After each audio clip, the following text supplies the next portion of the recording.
Hi, I'm Prasanna from Bablo-AD. In this video, we'll just see about how the mentor server whole thing works. Um, I think you have seen our mentor video last time. Just gives you a whole overview. So this is our mentor server. You can find it in our GitHub, and make sure you're on the latest branch as this is a faster branch. Yeah. So that's where we just make all of our updates. So this is a root directory, right? So this is a root directory in which we have the main.py.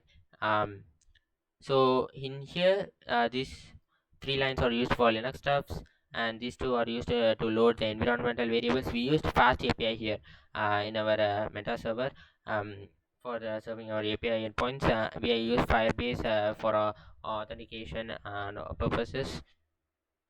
So this is all the fast API stuff. This is fast API. This is Firebase stuff. You're just loading the certificates. You're just initializing fast API here.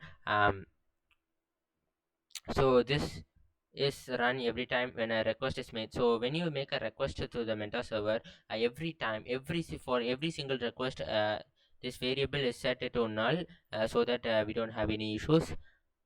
So we just added the middleware here, and this is the models. This is the mentor API endpoint from which you can make a post request and get your values back. So all this code till here or for authentication purposes, so we just check if the API key is true, if the user ID is there, and all the stuff. And this is where we just create our model, we just create our model based on the user's previous memory. This is an open API thing. You can see the code in lib rag.py. We just imported that thing and used it here. So in rag.py, what we do is we have a chroma db. I think you might know ChromaDB. It's a vector storage database. So we use ChromaDB here. First we try to load whether we try to load the ChromaDB and get the collection. If there is no ChromaDB, we just create a ChromaDB, and we just vectorize all our data. So this is how this part works. This is used to build the query engine, which query engine of as of now we use atomic habits. Then is YouTube engine, answer engine, notification engine. Notification engine is used to send notification to the user, is used to send reply messages to the user and all the stuff. So this is the class that is used to create the RAG model, right? So when you initialize, you just create an LLM, and you just call this load engines. This load engines will add another tool called mail engine. The mail engine is like sending mail to your parents. That's how the mail engine works. Uh, this is added if the parent mail is enabled. So this is like a parental controls. If it is enabled, you just add this mail engine to the and make it available to our AI model. And we just have another method called make query, which is we will use it later. So this is YouTube engine, right? So how this YouTube engine works? So we have another file called recommendation system. This is contains all the code for YouTube recommendation stuff. So all these are boilerplate codes. So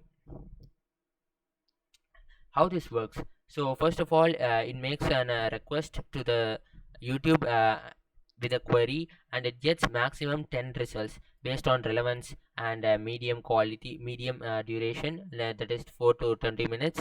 And we just get that data, and we just make a pipeline. Pipeline is like an AI model. We just send all the videos to the AI model, and get the and make the AI filter out the videos. Okay, so we just define all the pipelines here, and we just call that thing down here, and we just return the output back to the user. So this is how the YouTube recommendation works. As you can read all this code. Basically I'm just giving you an idea of how it works, right? So this prompts.py contains the prompt for our AI model. This is a version 3 third version. This is not that good, but yeah, this is how this file contains it. And we just get the output from the model, and we just check if the AI want to reply back to any user. So we use the answer engine there, right? So if the AI used the tool, we will get the answer and send it back to the user. If we didn't use the tool, then we will get the output and we will send it to the user, right? So, and this is a notification. This is used to get the notification. Use context sphere for transferring data between here and there, and this returns a JSON, beautiful JSON file to our mentor app. And thank you for listening.